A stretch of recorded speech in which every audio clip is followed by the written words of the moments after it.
Once again, good morning.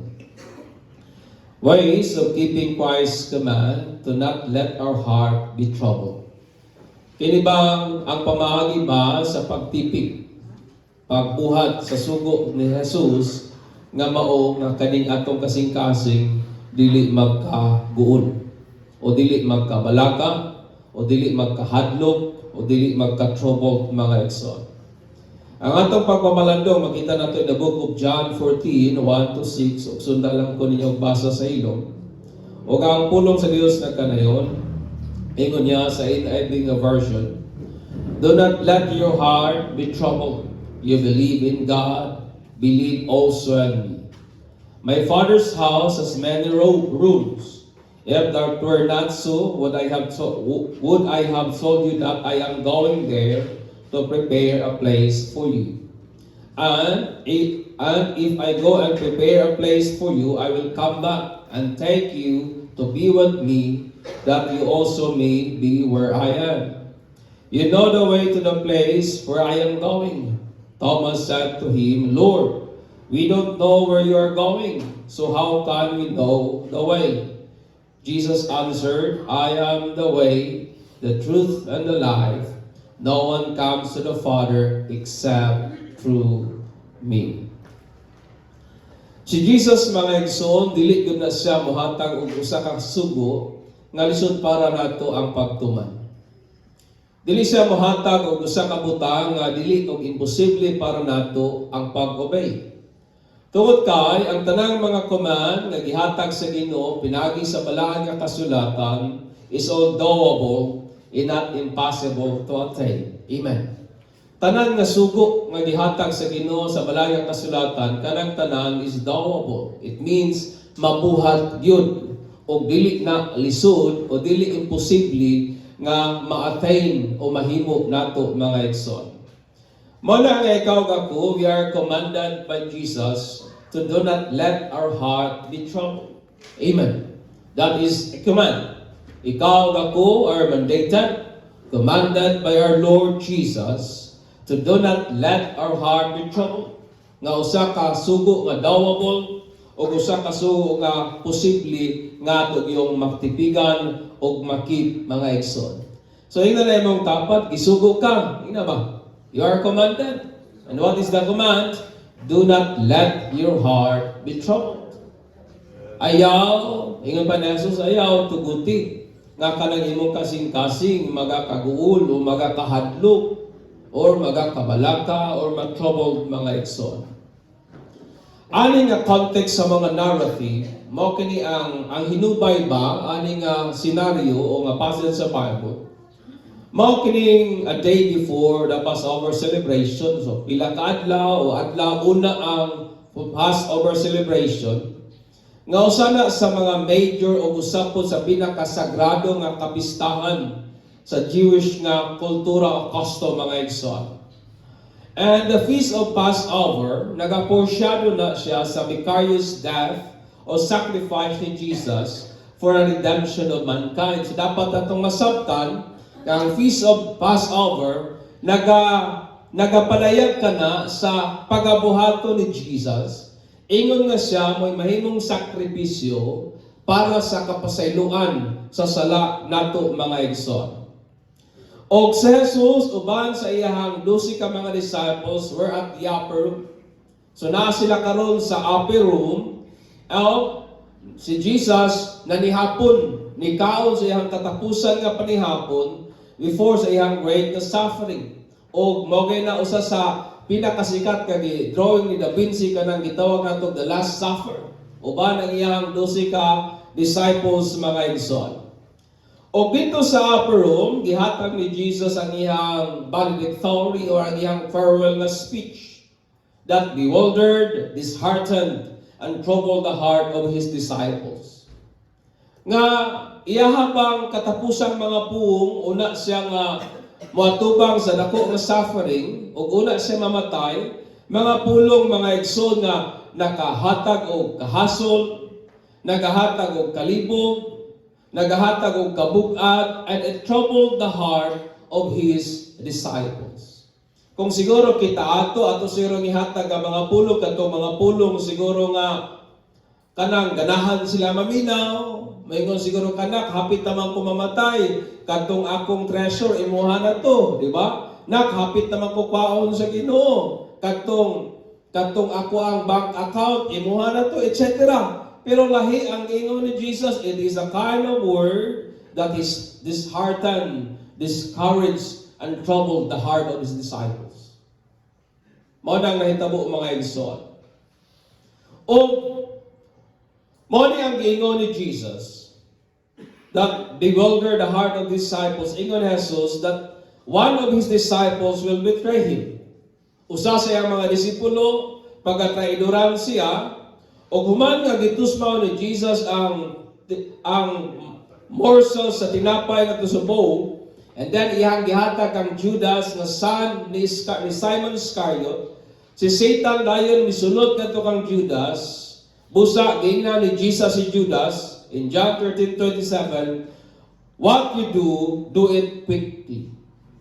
Di ba? Uban mo og panihapon and then usa day ato ibaligya diay ka. So it heartened, no? Nakapabug-at sa kasing-kasing sa mga disciples, my friend. O human nga si Judas Iscariot mibhawa sa upper room, si Peter po usab who boisterously want to die with Jesus. Yung word po nga boisterous means hambog kayo siya ba? Very aggressive, very showy kayo nga ingon ni Jesus, ingon sa Lord bisag asa ka mo adto magpakamatay ko uban nimo. Mo na ingon ni Simon Peter. But unsa ingon ni Jesus kang Simon Peter in John 13:28 inya Pedro sultihan ko ikaw ug mao kining kamatuoran. Peter ugma ingon niya tomorrow morning you will before nga mutugtugaon ang manok imo kong ilimod nga wa gali ka makailan ako tulo ka higayon. Amen. Iya pong giingnan ng iyang mga disciples that Satan was at work against all of them. Nga si Satanas batok yun nilang tanan o gusto ni Satan nga isip sila all of you like wheat kana bitang ayagon ba sama sa trigo.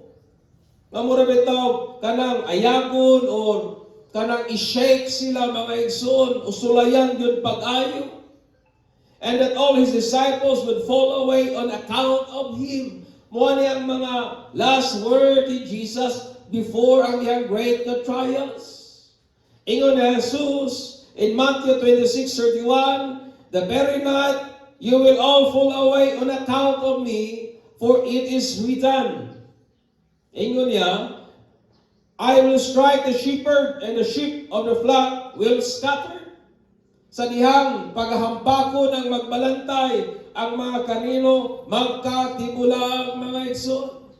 And Jesus said to His disciples nga kamong tanan, you will fall on account of me. Amen. O ang cumulative nga way ani nga revelation kanibang ang kabug-at ba ani nga maong mga pulong ay lang nadunggan. Mga pulong nga gipadayag ni Jesus ngadto kanila, my friend, sa pikas nga bahin. It greatly troubled their heart.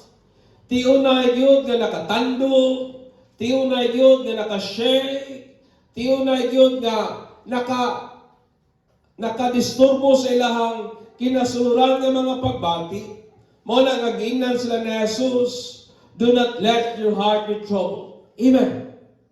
Loyaning tanan nga giingon ni Jesus, usa ninyo mo traidor nako, kamo mga hagba mo, you will fall on account of me, magkatibulag mo tungod nako. Ingon pa ni Jesus, ikaw Pedro, imo kong ilinay. Og daghan og mga pulong nga gi-reveal ni Jesus. Og kaning mga butang nga nakapaluya silang kasing-kasing, thus Jesus said to them, do not let your heart be troubled. Amen. Yung troubled, my friend, literally means to shake back and forth, and therefore to agitate and to stir up. Kana bitaw mura ka ginaayag ba? Ginaayag kapag ayo to the extent nga ang imong kinasunuran murag dili mahimutang. That is the word trouble. To shake together, to stir up, distort, unsettle, throw into disorder. Mura bitaw kanang tubig na linaw nga imong karaw-karaw sa imong kamot nga nalubog na hinuon. That is the word trouble ngayon ni Jesus. To throw into disorder nga nagkayamukat, wa na magkalimaon mga igsoon. To deeply upset, to deeply disturb, to perplex. Danon ka sa punto nga murag malibog ka o di na yung kakasabot unsay ka kahitabo ba? That is the word trouble. Nga kinasunuran sa imong kasing-kasing, disturbo yun kay ka sa katanan, mga igsoon. Or to create fear. Nga sa imong kinasunuran, haska na gyud nimong hadlo ka, mga igsoon. O naghulagway kani sa usa ka kahimtang sa huna-huna sa tao, as stirred up, agitated, or experiencing inward commotion. Kanang itong hasong kay mong huna-huna ba? Nga wa ka mahimutang unsay angayang buhaton. This is the word trouble nga giingon ni Jesus. Kaya mga disciples, wa man sila mahimutang. Lord, mo rin niya mong dangatan. They are deeply troubled, mga igsoon, conveying the sense of emotional disturbance or inner turmoil, so that one is unsettled, thrown into confusion, or disturbed by various emotions such as perplexity, fear, or trepidation.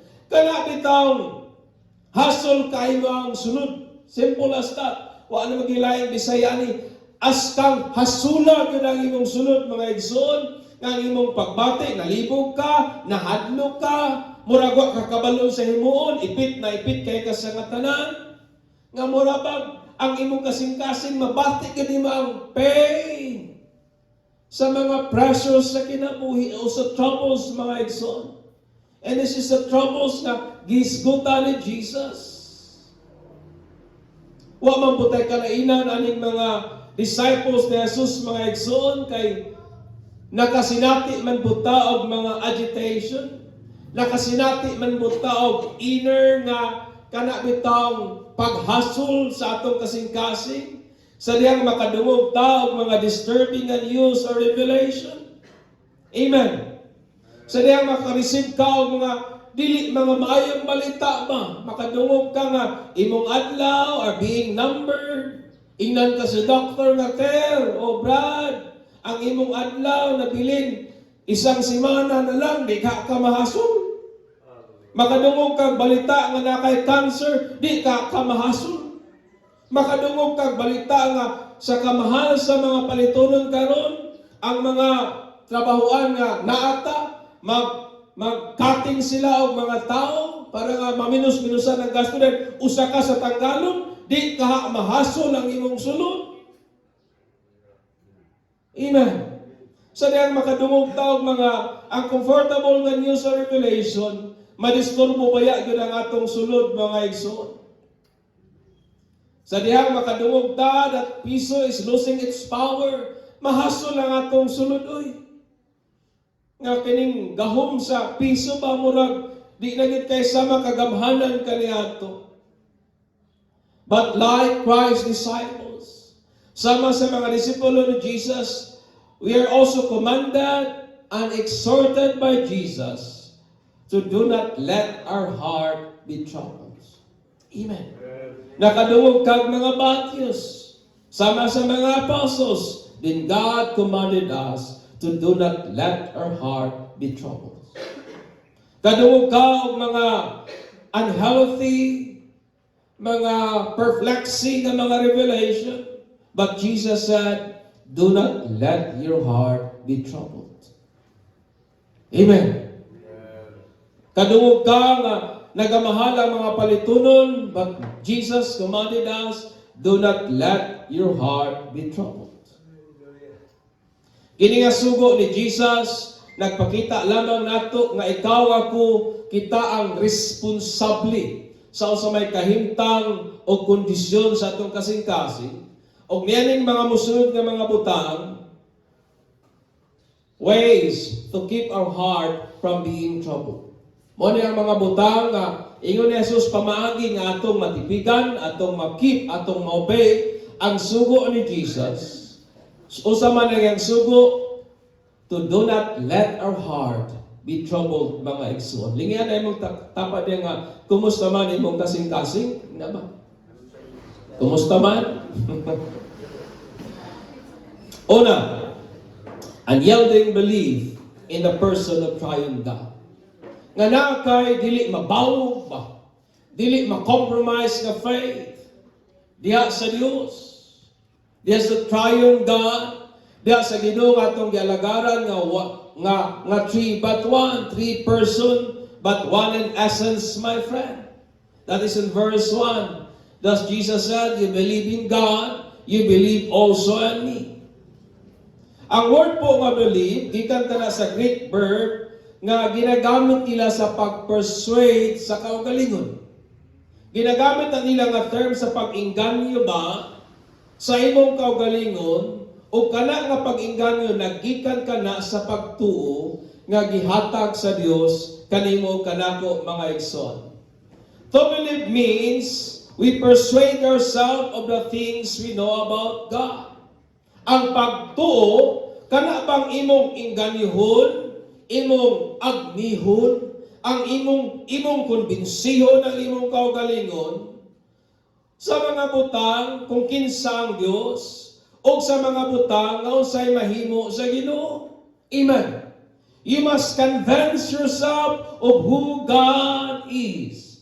You must persuade yourself sa kung unsa ang kayang buhaton sa Ginoo, mga igsoon.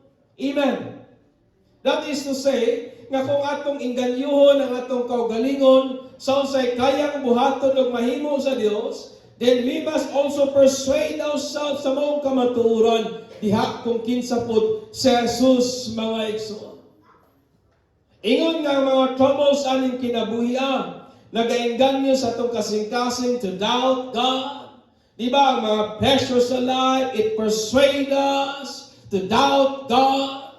Kini mga pressures sa kinabuhi, it persuade us nga atong i-distrust or siguro worse, atong i-disown ang atong belief, i-denounce ang atong faith nga na kang Christ. Mo ni ang ginahimo sa mga trials sa kinabuhi. Pero sa pikas nga pamaagi, mga igsoon, we must persuade ourselves. Kinahanglan nga atong inganyuhon ang atong kaugalingon. We must stand our ground. O unsa man ang mga hagit sa kinabuhi, padayon natong konbinsihon, padayon natong inganyuhon, padayon natong agnihon ang atong kaugalingon sa pagkamatinud-anon sa Ginoo, sa pagkatinud sa Dios, sa pagkagamhanan sa Ginoo, sa pagkapunog grasya sa Dios, sa pagkamaluluyon sa Ginoo, uban pa. Amen. Amen. Ang imong problema will say, ang Diyos wala mahimo. But the Word of God says that He is able. Then you must persuade yourself. You must convince yourself that God is able. Amen. On ang word to believe.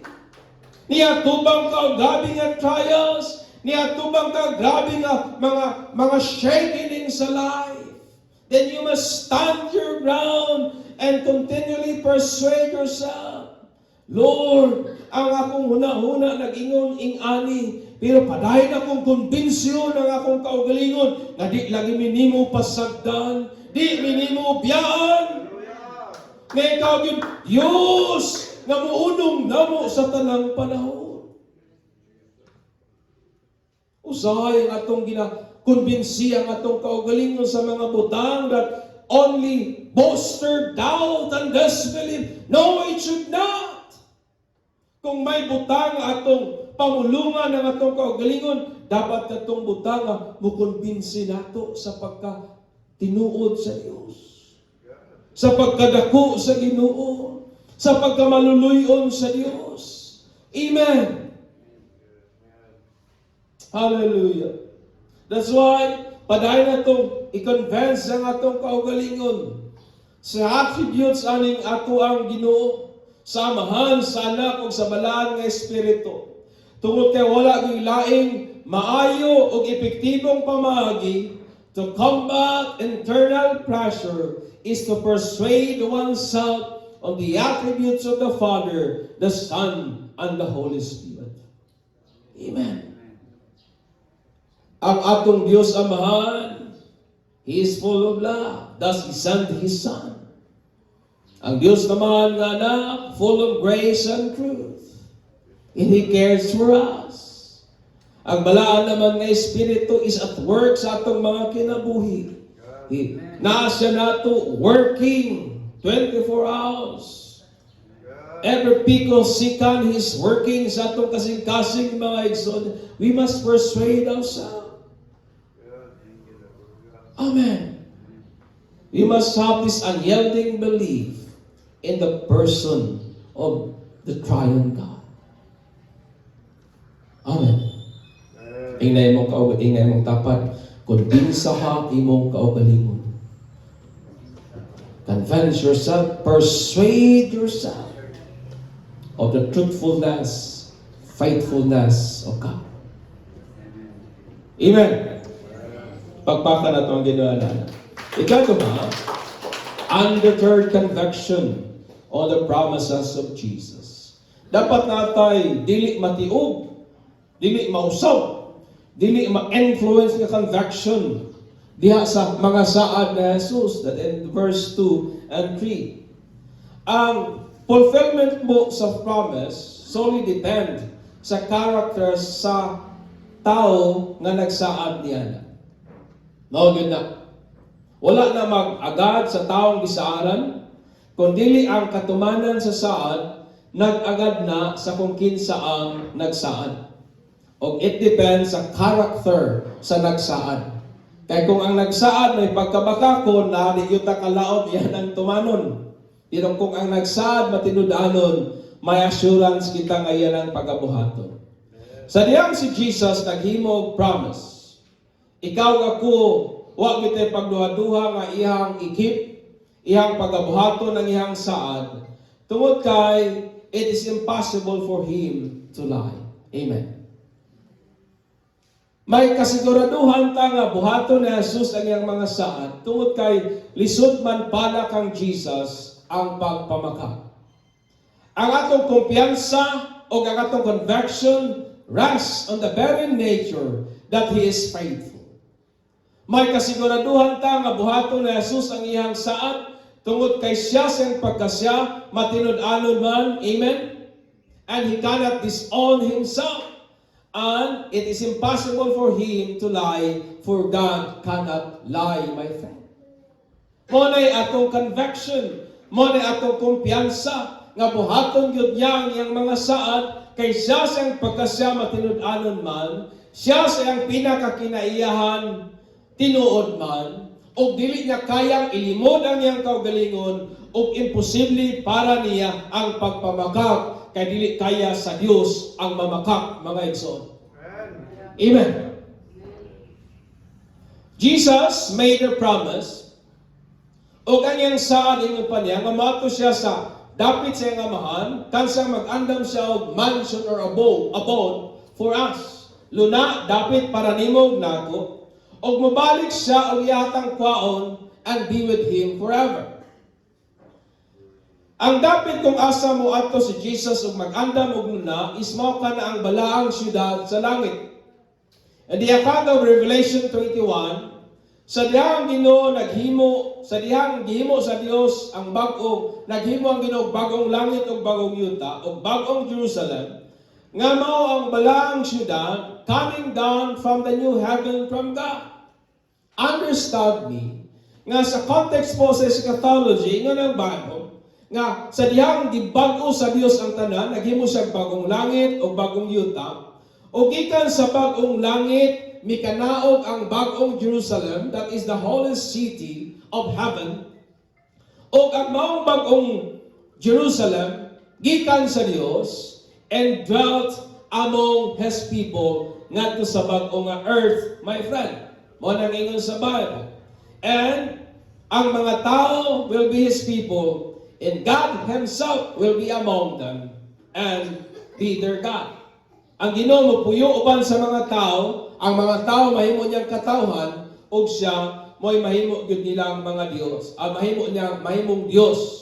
Where Jesus wiped away every tears from their eyes, mo ni account. Kansang pahira ni Jesus ang mga luha sa ilahang mga mata. Amen. O wala na'y kamatayon, wala na'y mga kagulanan, wala na'y mga paghilak, o wala na'y mga pain, my friend. Amen. Wala na. O diya sa bagong nga Jerusalem, nag-andam si Jesus og luna to them who believes in Him. Amen. In the New Jerusalem, the holy city of God, si Jesus nag-prepare og place kanila nga nagtuog kaniya. Mo na nga das maski unsa pa man ang mahitabo aning kinabuhiya, we must keep reminding ourselves, dapat padayon natong pahinumduman ang atong kaugalingon sa dili may kumpara nga mga saan nga nadiha kang Jesus nga iyang giandam niyadtong nahigugma niya. Amen.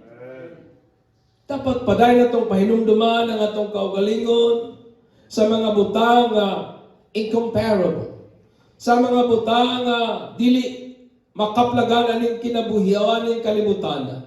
Mga butang nga naalamang diha kang Jesus, nga iyang gihandam to them who love Him, my friend.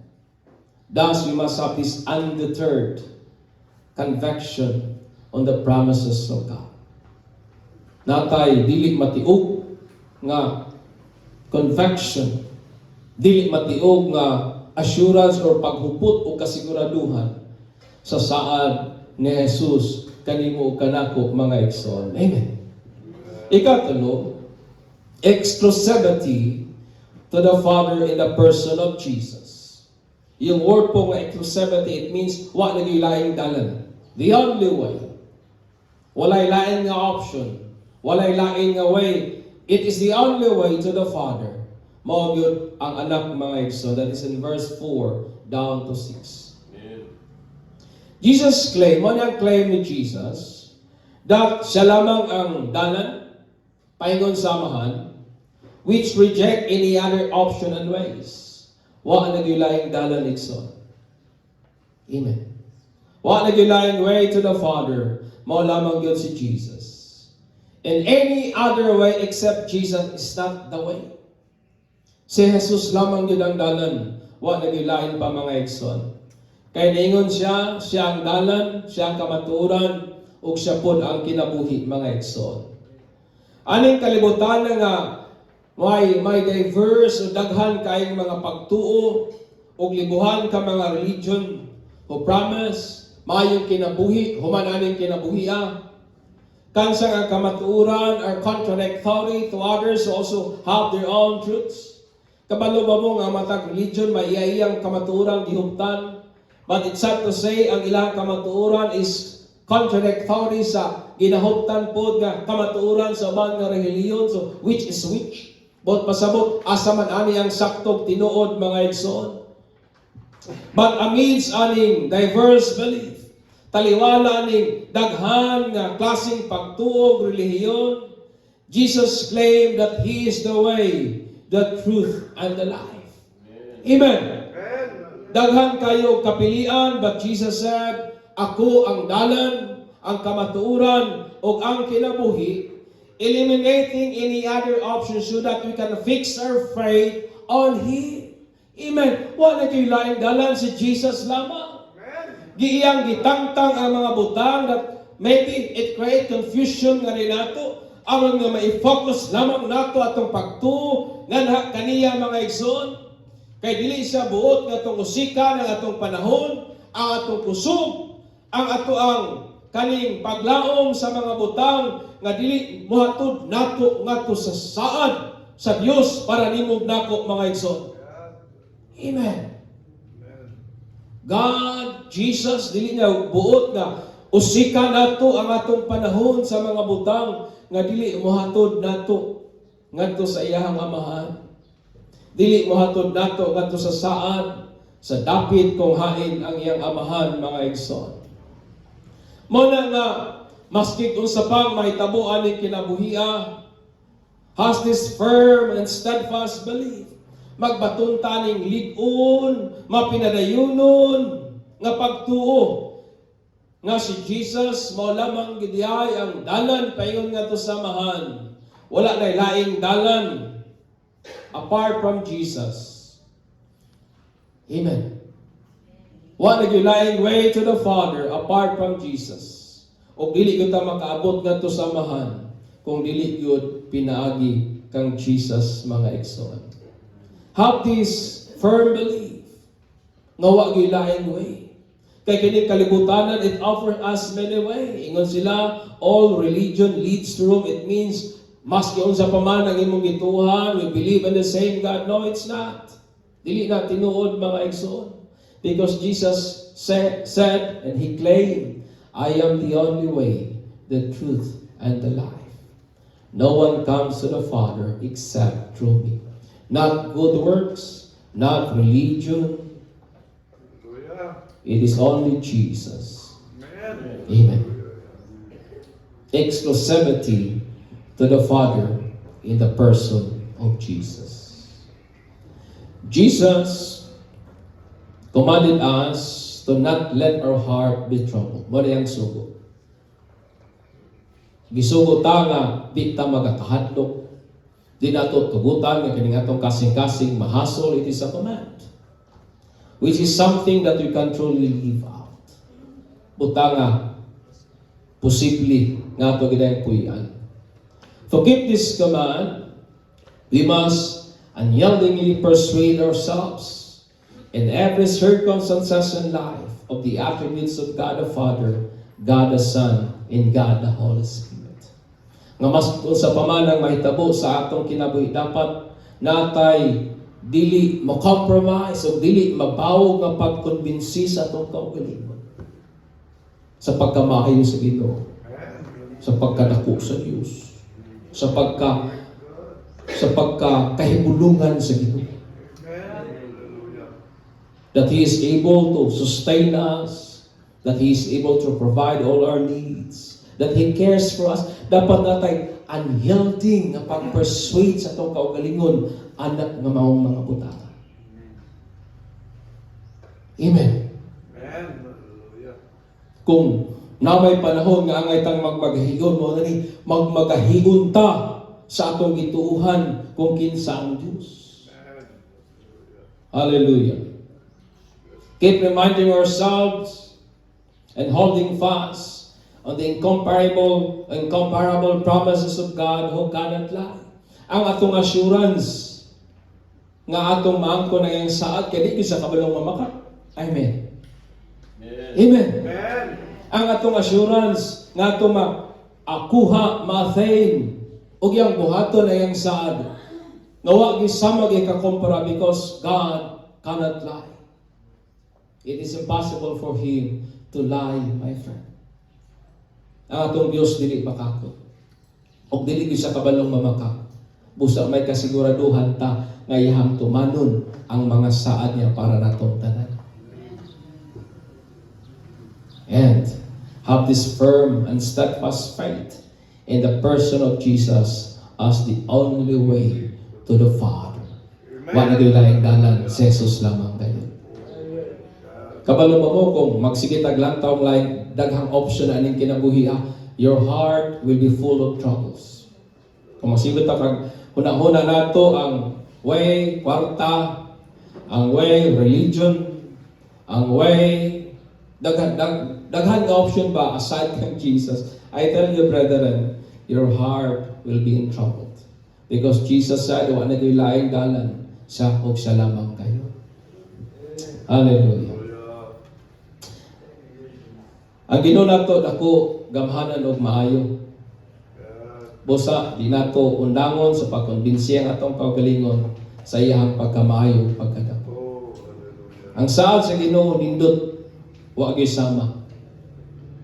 Pero sa may mapaabot na to anang saara kung ang nagsaad bakakon. Wala. Pero kaya nagsaad matinud-anon man. O siya nga nagsaad, tigit kabalong mamakak, usap may kasiguraduhan kita. Amen. O wakit ko'y laing dalan, nga to sa maong saara, mawala manggit po ng anak. Amen. That's why Jesus said, I am the only way, the truth, and the life. No one comes to the Father except through me. Manilugta, o gatong pasalamatan